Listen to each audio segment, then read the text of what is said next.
엄마 아빠 모두 알고 할아버지 할머니 시사님까지 우리 동네 어린이 병원. 어느 병원에 가야 될까요? 오늘은 비염 세 번째 시간입니다. 네. 그래서 이 영상 처음 보시는 분들은 비염 1편, 2편을 꼭 보고 이 3편을 보시는 것을 추천드립니다. 네. 그래서 오늘은 아이가 비염일 때 병원에 가면은 비염약을 처방을 해주시잖아요. 네. 그 약들에 대해서 이제 얘기를 나눠볼 텐데요. 비염에 대한 처방은 크게 세 가지로 나눌 수 있어요. 첫 번째는 코에 뿌리는 나잘 네. 스프레이. 네. 그다음에 두 번째는 먹는 약물. 네. 그리고 세 번째는 면역 치료. 이 세 가지가 있습니다. 네네. 그러면은 첫 번째로 나잘 스프레이. 이 편에서 우리가 얘기한 식염수 스프레이가 아니라 오늘 얘기하는 거는 처방을 받아서 사용하는 스프레이 맞아요. 말씀하시는 거죠. 네. 근데 이게 나잘 스프레이는 약간 계속 뿌리면 내성이 생긴다 그런 이런 얘기 많이 얘기들이 하세요. 이제 돌잖아요. 네, 네. 그래서 조금 꺼려지는 면도 있거든요. 그래서 그런 내성이 생긴다, 뭐 뿌리면 안 좋다, 이런 얘기가 있어가지고 제가 처방을 해줘도 약만 먹고 나잘 스프레이는 안 했다, 아니면 며칠만 하고 안 했다, 라고 말씀을 네. 해주시는 분들이 많아요. 근데 걱정은 안 하셔도 됩니다. 이제 소아과에서 처방하는 나잘 스프레이의 성분은 대체적으로 이제 스테로이드가 들어가 있는 거, 또 아니면 항히스타민제가 네. 들어있는 거, 아니면은 국소 혈관 수축제가 들어있는 거, 이런 세 가지가 있는데요. 내성이 생긴다고 얘기가 나오는 거는 이제 국소 혈관 수축제의 성분 때문이에요. 네. 국소 혈관 수축제가 들어있는 나잘 스프레이는 어떤 효과가 있냐면 이제 혈관을 수축을 해주잖아요. 네네. 부어있는 점막들을 깔아앉아요. 네네. 그러면서 이제 코막힘 증상을 완화시켜주는 효과가 있는데요. 네. 이 효과가 굉장히 빨리 나타나요. 그런데 이게 일주일 이상 사용했을 때는 이 약물 때문에 코가 더 막히는 일이 생길 수 있어요. 그래서 이거를 우리가 약물 유발성 비염이라고 하는 거죠.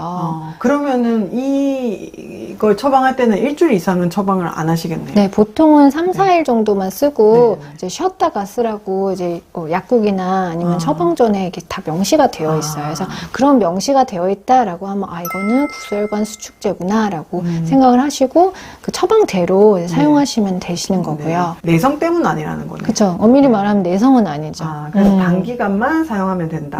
그러면은 이 국소혈관 수축제가 없는 나잘 스프레이는 오래 네. 써도 되는 건가요? 네네네. 그건 안심하고 사용하셔도 네네. 됩니다. 아이들 비염에 가장 효과적인 나잘 스프레이는 바로 비강내 스테로이드인데요.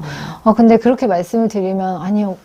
그 조그마한 코에다가 스테로이드를 뿌리라는 거냐. 그 스테로이드가 내성 생기는 거 아닌가요? 그러니까, 그렇게 얘기하시는데요. 스테로이드라는 게 되게 나쁘게 알려져 있지만은 잘 쓰면 명약이거든요. 그렇죠.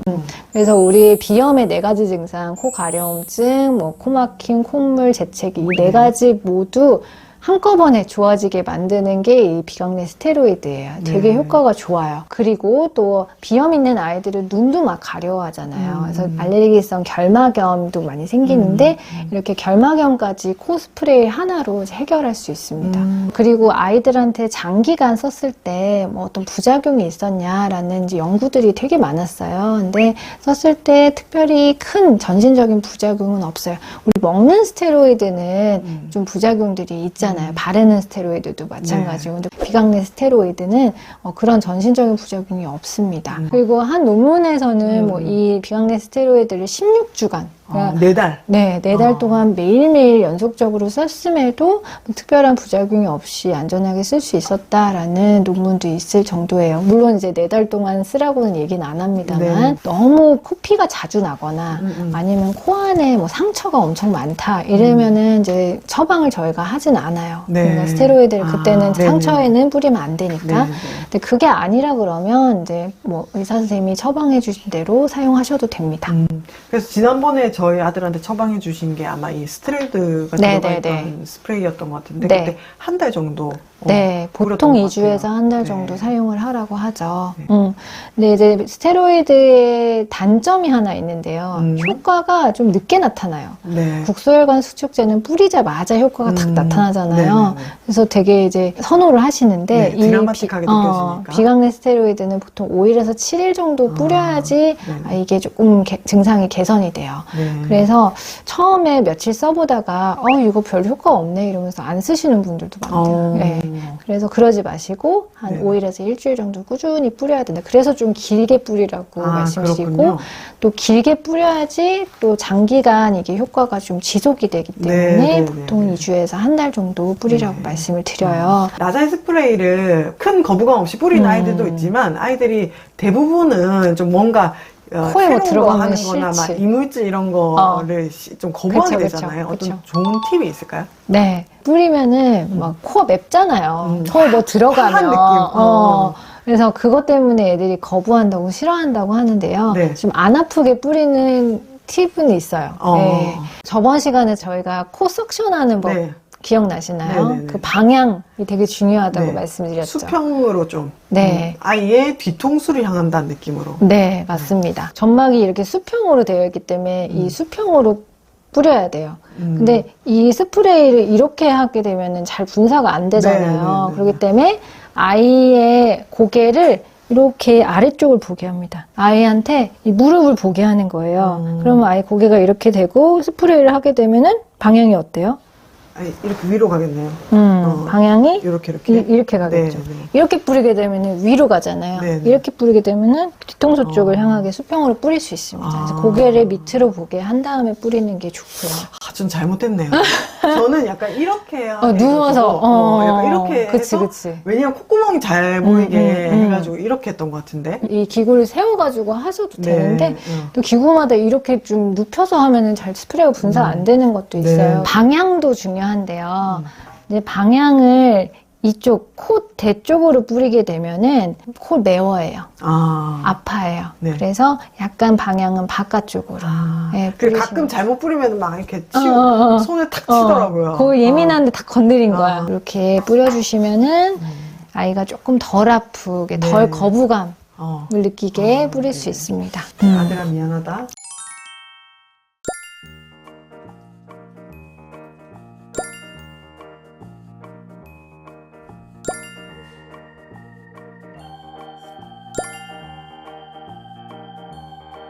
첫 번째 나잘 스프레이였고 두 번째는 복용하는 약, 네. 약물 치료에 대해서 얘기를 해볼게요. 네. 비염약도 이 기간이 꽤 긴 것 같아요. 네. 그때도 제가 꽤 오래 약을 먹었거든요, 네. 아이가. 네. 근데 이렇게 길게 먹어도 되는 건지 좀 네. 궁금해하시는 보호자분들이 계실 것 같아요. 네, 뭐 짧게는 2주 처방하는 분도 있고 아니면 뭐 한 달 보통 해서 2달, 8주 정도 먹어야지 네네네. 이제 비염 증상을 완화시켜주는 효과를 볼 수 있는데요.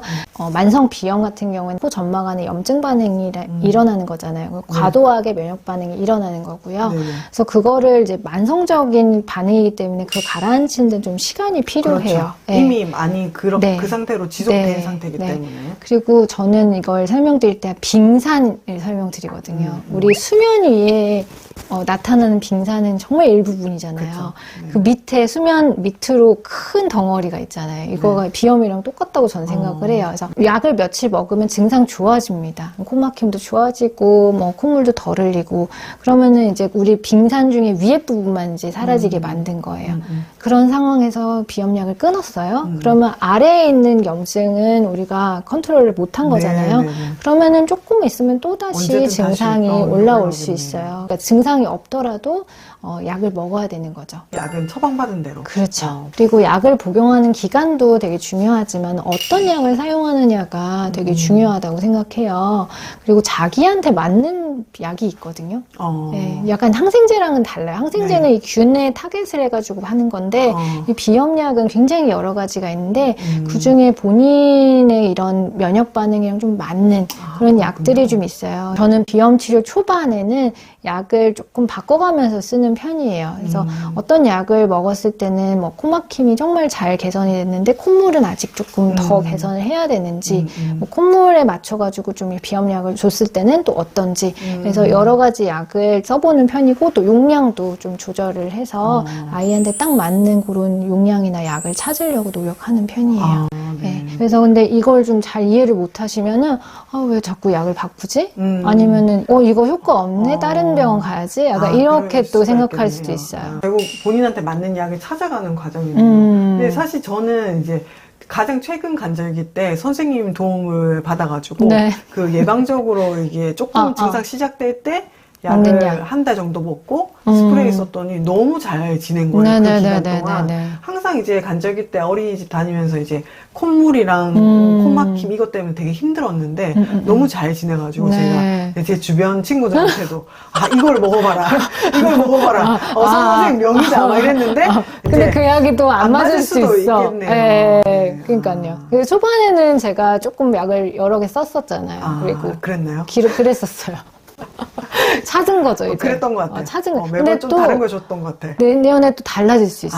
그럼 약물 치료까지 알아봤는데요. 그럼 마지막이 아까 면역 치료라고 네. 하셨어요. 이제 많이 안 이거는, 알려져 있죠. 약간 생소하거든요. 네, 그러니까 이 면역치료요법은 특정 항원의 면역 반응을 일으키는 네. 그 알레르기 비염일 때만 하는 치료예요. 그래서 예를 들어서 고양이를 만나면은 애가 코가 막 엄청 막히고 이래서 병원에 가서 검사를 했더니 고양이 항원에 양성이 나왔어요. 네. 그럼 얘는 고양이 항원에 의한 알레르기 비염으로 진단된 거잖아요. 네. 이런 친구들한테 할 수 있는 치료 방법이에요. 네. 근데 그 친구들도 뭐 이런 나달 스프레이나 이제 뭐 비염 약을 먹으면서 컨트롤 할 수 있겠지만 사실 그거는 근본적인 치료는 아니잖아요. 그렇죠. 근본적으로 치료하려면 이제 고양이랑 안 만나야 되는 거죠. 그렇죠. 근데 뭐 고양이를 키우고 있어. 걔를 파양을 못 보내. 그러면 어떻게 해야 될까요? 그 나의 면역 체계에서 반응을 못하게 만들어줘야 될 것 같아요. 네, 그게 바로 면역 치료 원리입니다. 네네.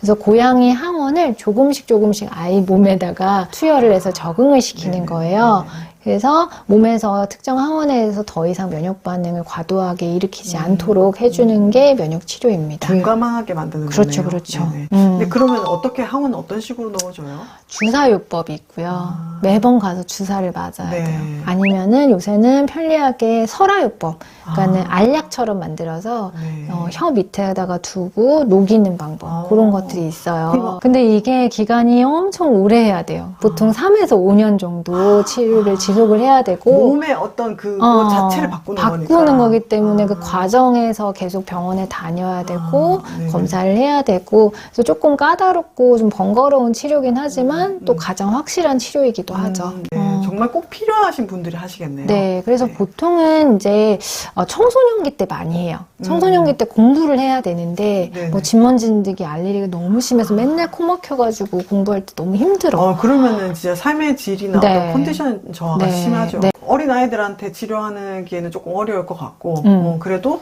좀 꼭 필요한 경우, 특정 항원에 대한 알레르기가 심한 경우에는 시도를 해봐야 해볼 수 되겠네요. 있겠죠. 3편에 걸쳐서 네. 비염 영상을 찍어봤어요. 정리를 해봤어요. 드디어 제가 영원하던 비염 컨텐츠가 비염에 대해서 어느 정도 정리가 됐으면 좋겠고요. 제가 항상 말씀드렸지 비염은 약간 건조한 피부랑 똑같다고 말씀을 드려요. 그러니까 이걸 병으로 볼수록 너무 어렵고 너무 괴롭거든요. 네. 그래서 이거를 병으로 보기보다는 이제 건조한 피부처럼 네. 같이 계속 관리해야 되는 그런 우리 아이의 특징으로 보시고 기질적으로 예민한 아이가 그치. 있다면 이거를 얘를 어떻게 안 예민하게 바꾸냐 이게 아니라 예민한 아이니까 어떤 식으로 맞게 관리를 해야 하는 거죠. 해주고 어떻게 도움을 줘야 맞아요. 되겠다 이렇게 받아들여야 되겠다. 네, 예민한 코가 있는 거죠, 그냥. 비염을 가지신 많은 분들께 도움이 됐으면 좋겠고요. 오늘도 좋은 말씀 감사했습니다.